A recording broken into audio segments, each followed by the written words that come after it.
পৃথিবীর সমস্ত দেশের মধ্যে ভারতেই সবচেয়ে বেশি মুখের ক্যান্সার হয় এবং এর প্রধান কারণ তামাকের ব্যবহার ও বেশি করে পান সুপারি খাওয়া। যারা অতিরিক্ত সিগারেট বিড়ি খান তাদের ফুসফুসের ক্যান্সার হওয়ার সম্ভাবনা খুবই বেশি। এছাড়াও যারা ধূমপান করেন বা কোনোভাবে তামাক ব্যবহার করেন তাদের মধ্যে কষ্ট করে উপার্জন করার ব্যক্তিত্বতা আপনি তামাকের নেশায় খরচ করে নিজের শরীরে রোগ থেকে আনছেন, শরীরের ক্ষতি করছেন। শুধু আপনার নিজের নয়, আপনার পরিবারের এবং সমাজেরও বহু ক্ষতি হচ্ছে। আমাদের দেশে প্রতিদিন প্রায় 2000 মানুষ তামাকের নেশার জন্য মারা যাচ্ছে।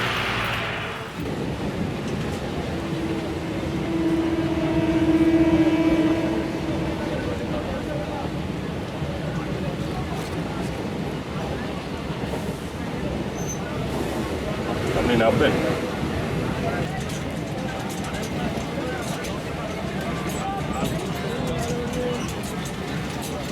আমি এই সংস্থা তৈরি করার আগে চিত্তরঞ্জন ন্যাশনাল ক্যান্সার ইনস্টিটিউটে বিজ্ঞানী হিসেবে কাজ করতাম।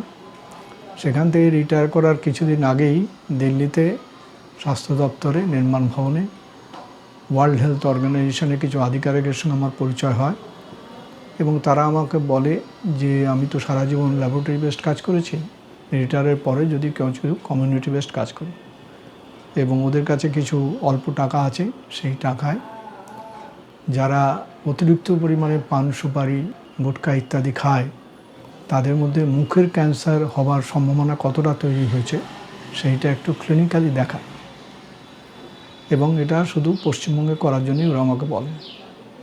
এবং রিটায়ারের পরে কিছু টাকা ওরা দেয় এবং রাজাবাজার সায়েন্স কলেজের কাছে ওরাল ক্যান্সার ফাউন্ডেশন আছে, তাদের সঙ্গে যুক্ত হয়ে আমি এই কাজটা শুরু করি। হ্যাঁ, বেরিয়ে পড়েছি না, স্টেশনে যাচ্ছি।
আমি যেটা জানি ক্যান্সার সম্বন্ধে সেইটা, এবং তার সঙ্গে আমি কিছুদিন এইডস নিয়ে কাজকর্ম করেছি সেই ব্যাপারেও।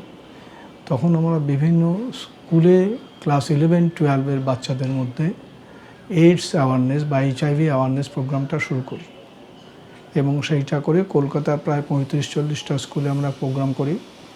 তারপরে ঠিক করি যে আমরা এবারে বিভিন্ন ডিস্ট্রিক্টে প্রোগ্রাম করব, এবং তখন আমরা হাওড়া ডিস্ট্রিক্টে প্রোগ্রাম শুরু করি। এবং আমার ইচ্ছে ছিল যে প্রত্যেকটা ডিস্ট্রিক্টের প্রত্যেকটি ব্লকে অন্তত 2টো করে স্কুলে আমরা এই প্রোগ্রামটা করব, এবং সেইভাবে হাওড়াতে প্রায় আমরা 30টা স্কুলে প্রোগ্রাম করেছি। আরও গোটা 10 প্রোগ্রাম করলে পরে আমরা প্রায় প্রত্যেকটা ব্লকেই 2টো করে স্কুলে প্রোগ্রাম শেষ করতে পারব। সেইটা আমাদের চলছে, এখন আমরা সেইটা চালিয়ে যাই।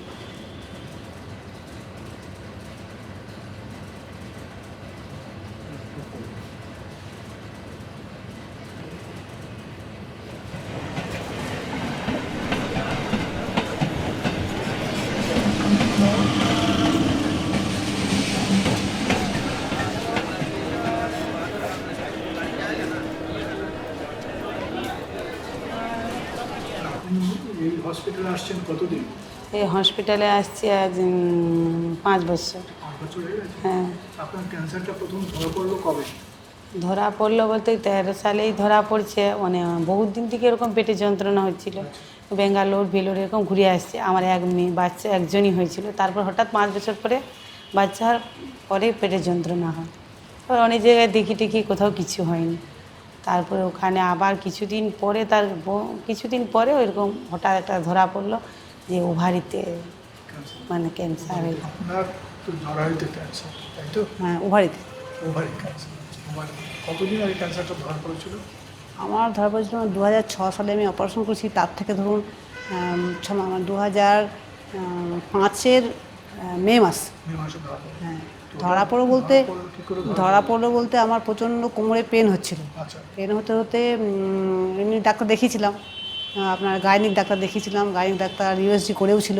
কোথায় দেখিয়েছেন ডাক্তার? ওটা আমাদের সাঁইথিয়াতে একজন গাইনিকে, হ্যাঁ, ডালিম চন্দ্র, ভালো ডাক্তারই। তো উনি বলেন যে আপনার ইউএসজিতে ওভারি সিস্ট আছে, এটা কোনো ব্যাপার না, যখন হোক অপারেশন করে নিলে হলো। তো আমরা নিশ্চিন্ত হয়ে গেলাম যে তার ঠিক আছে। হঠাৎই একদিন কোমরের পেনটা আরও বেশি বেড়ে যায়। তো সন্ধ্যেবেলাতে হঠাৎই আমার মনে হলো যেন একটা ঢেলা মতো কিছু একটা বুকের মধ্যে উঠে গেল। আমাদের সামনে হসপিটাল আছে, সেখানে আমি অ্যাডমিশন হলাম।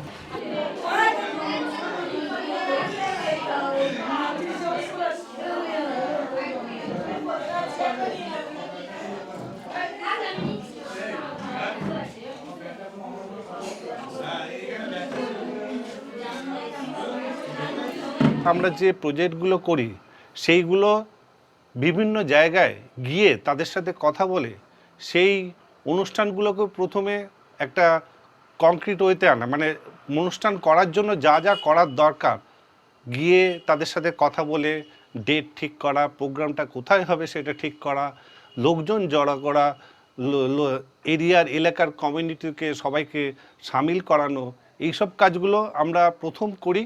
তারপরে অনুষ্ঠানের দিনে সেই অনুষ্ঠানটা আমরা তৈরি করি। আপনারা আজকে জরায়ুর মুখের ক্যান্সার রোগ এবং সেই রোগের প্রতিকার কী করে করা সম্ভব হয় সেই বিষয়ে জানতে পারবেন।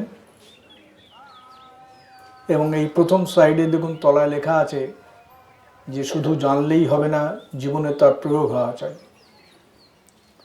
জরায়ু বলতে কি বোঝায় এবং জরায়ুর মুখ বলতে কি বোঝায়, এইখানে পুরো ছবিটা রয়েছে জরায়ু এবং তার নিচের দিকে দেখুন দেওয়া আছে সার্ভিক্স, যেটাকে বলে জরায়ুর মুখ।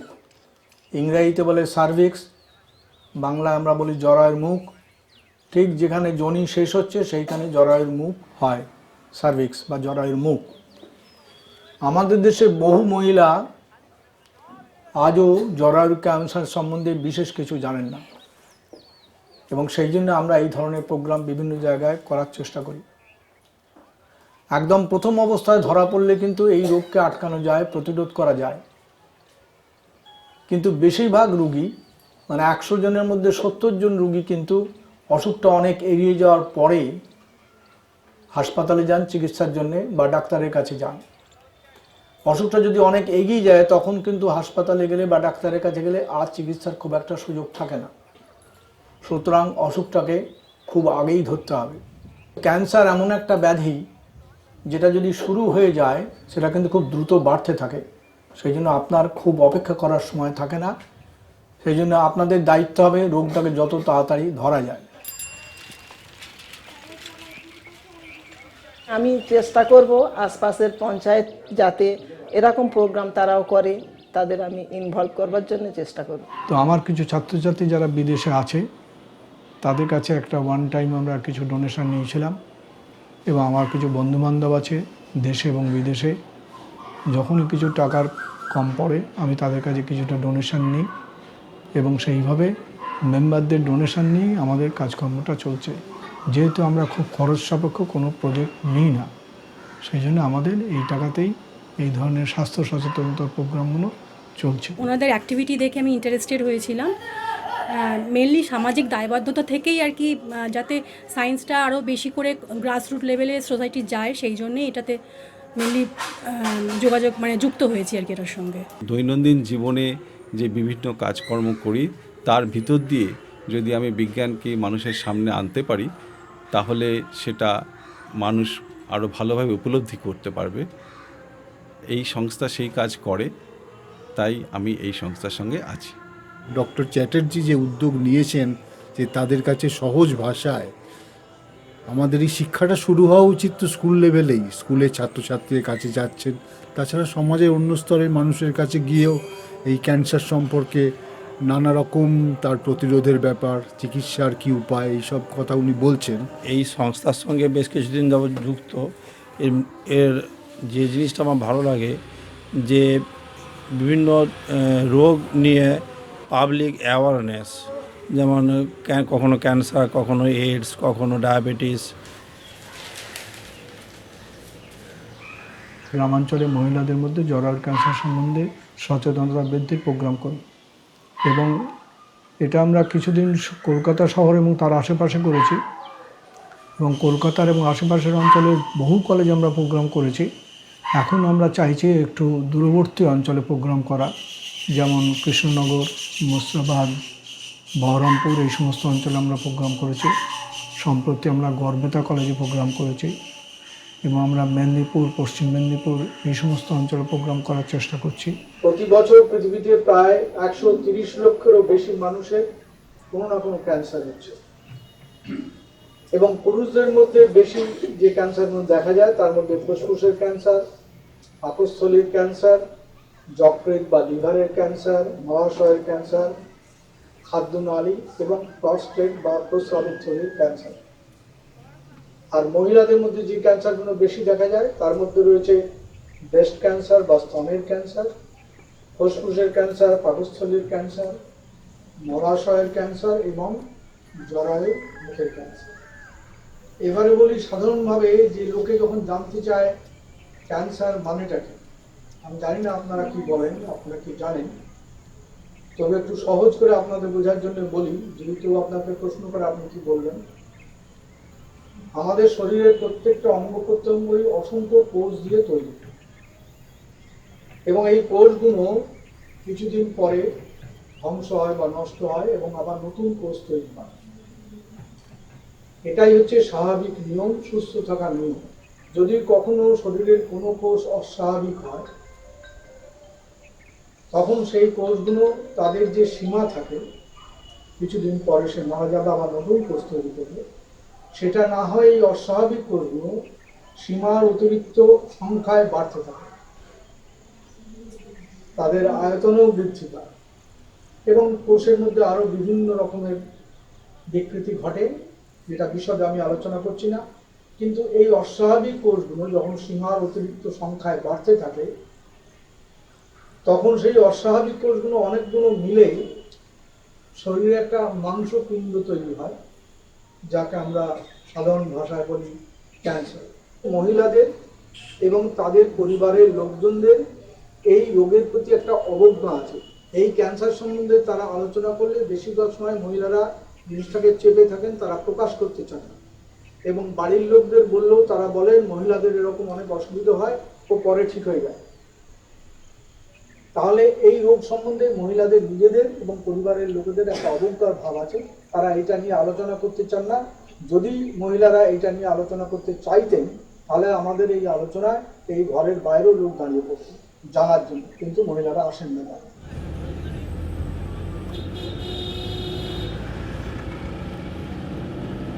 সেটা একটা ফোল্ডোস্কোপ, মানে একটা পেপার মাইক্রোস্কোপ। সেটা যারা মাইক্রোস্কোপ কিনতে পারবে না সেই সমস্ত অঞ্চলে বাচ্চাদের মধ্যে বিজ্ঞান সম্বন্ধে উৎসাহ বাড়ানোর জন্যে ভারত সরকার চেষ্টা করতে বলেছেন এবং আমি সম্প্রতি দিল্লিতে গেছিলাম একটা ওয়ার্কশপে, সেখান থেকে তারা কিছু কাগজপত্র দিয়েছেন এবং পেপার মাইক্রোস্কোপও দিয়েছেন। কাগজের টুকরো নিয়ে ভাঁজ করে মাঝখানে লেন্স দিয়ে যে মাইক্রোস্কোপ বা অনুবীক্ষণ যন্ত্র তৈরি হয় এবং কাগজটা হচ্ছে স্পেশাল টাইপের কাগজ, এটা তোমার হাত থেকে পড়ে গেলে কিন্তু নষ্ট হবে না। এমনি যে অনুবীক্ষণ যন্ত্র আছে যেগুলো ল্যাবরেটরিতে থাকে ক্লাস 10, 11, 12 যখন তোমরা যাবে দেখবে, তাতে সেইগুলোর হচ্ছে খুব হেভি হয় সেই মাইক্রোস্কোপগুলো এবং সেগুলো অনেক দাম। তো যে সমস্ত গরিব দেশ আছে পৃথিবীতে তারা ওই জিনিসগুলোর দাম বেশি বলে সেগুলো তারা কিনতে পারে না। কিন্তু সেই সমস্ত দেশের ছাত্রছাত্রীদের প্রতি বিজ্ঞানের প্রতি আকর্ষণ করার জন্য সেখানে এই ফোর্সকোপ দেখানো হয় এবং তাতে অনেক জিনিসই দেখতে পাওয়া যায়। এটাকে বলে ফোকাস র্যাম, এটাকে বলে স্যাম্পল স্টেজ, আর এটাকে বলে প্যানিং গাইড। তাহলে চারটে পার্টস, চারটে লাগছে। এটা দুদিক আছে, এটা ফ্রন্ট সাইড, এটা ব্যাক সাইড।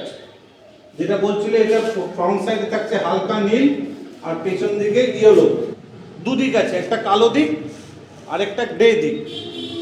গ্রে সাইডটা তোমার ফেসিংয়ে থাকবে। তাহলে আমি লাগাই, এমনি করে কর্নারটা পুশ আউট করে ঢোকাতে হবে দুদিকে।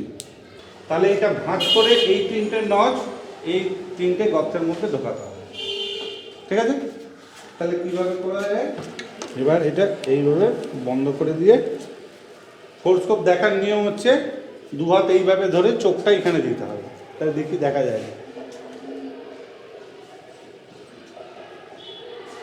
এইবার দেখো তো দেখা যায় নাকি। ঠিক দু হাত এটা ধরবে, দিয়ে আলোর দিকে তাকাও, ওই দিকে ঘুরিয়ে জানলার দিকে তাকাও, চোখটা নিয়ে যাও।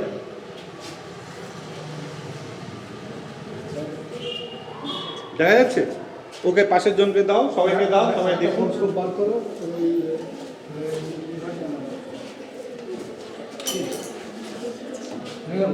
যদি এতে অসুবিধা হয়, বাঁ দুই হাতটা ধরে একটু সামান্য অ্যাডজাস্ট করে নেবে। উদ্ভিদ যাকে সেল ওয়াল আছে, লেখা আছে সেল ওয়াল, চার চৌকোর মতো হয়। আর প্রাণী কোষ হলে এই ধরনের হয়। কোনটা বলছে আমি দেখে নাও, পার্টটা খারাপ হয়ে গেছে, যেটা ঠিক আছে সেটা লাগিয়ে দেবো। একটা স্মার্টফোন, তার সাথে ওর অ্যাটাচমেন্ট কী করে করতে হয় দেখাচ্ছি। স্মার্টফোনের পেছনের যে ক্যামেরা আছে, আমরা বলেছিলাম না তিনখানা আমাদের ম্যাগনেটিক কাবলা আছে। আমি একটা ম্যাগনেটিক কাবলা রিং স্টিকার প্রথমে একটা লাগিয়েছি ক্যামেরার চারদিকে, তার উপরে একটা ম্যাগনেটিক কাবলার এইভাবে ফিটিং করে দিয়েছি। এটা একদম টাইট করে বসে আছে ক্যামেরার সাথে। এরপরে আমরা এইটা দিয়ে চোখ দিয়ে দেখছি, আমরা এখন আর চোখ এখানে দেবো না, এটা আমি ক্যামেরার সাথে অ্যাটাচমেন্ট করব এইভাবে লাগে। মানে আমি যেটা চোখে দেখছিলাম সেটা আমি ক্যামেরায় দেখব। ফোনটা অন করে এই ক্যামেরাটা চালু করছি, লক্ষ্য হচ্ছে তুমি যেটা চোখে দেখছিলে সেটা তুমি ক্যামেরাতে দেখতে পাচ্ছ। ক্যামেরাতে দেখার ফলে কী হচ্ছে, এটাকে আমি একটু বড় করতে পারছি এবং এই ক্যামেরায় ছবি তোলার এইভাবে ছবিও তোলা যায়। এবং আমি যদি মনে করি এইটাকে সেট করে ভিডিও মোডে গিয়ে এবার আমি হালকা করে ফোর্সকোপটাকে এদিক ওদিক ঘোরাবো, একটু ওপর নিচে ডাউন করবো, মানে একটু ঘোরাবো, এবং সেটা ভিডিওতে ভিডিও শটও আমি করতে পারি এবং সেই ভিডিওটা আমি আপলোড করতে পারি।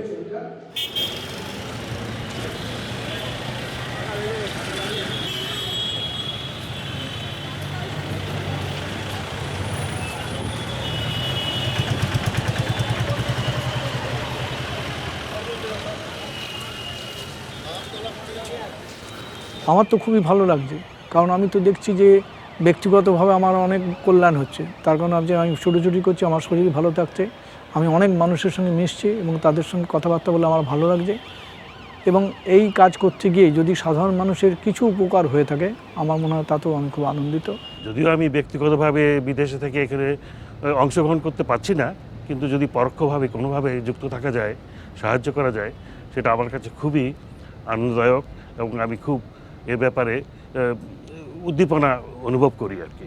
সেই থেকে আমি এই অর্গানাইজেশনের লাইফ মেম্বার হয়ে রয়েছি এবং সর্বদা যোগাযোগ করি কি হচ্ছে না হচ্ছে, এবং যে যতভাবে সম্ভব সাহায্য করার সুযোগ পেলে সেটা করি। এবং আমি আশা করি যে এই অর্গানাইজেশান শুধু এই কাজ চালিয়ে যাবে না, একটা পরবর্তী প্রজন্মের জন্যও আরও কিছু উৎসাহী লোক জোগাড় করতে পারবে, যারা ডক্টর চট্টোপাধ্যায়ের অবসরের পরে, দ্বিতীয় অবসরের পরে এর দায়িত্ব নিতে পারবেন এবং এই অর্গানাইজেশনটাকে চালিয়ে যাবেন।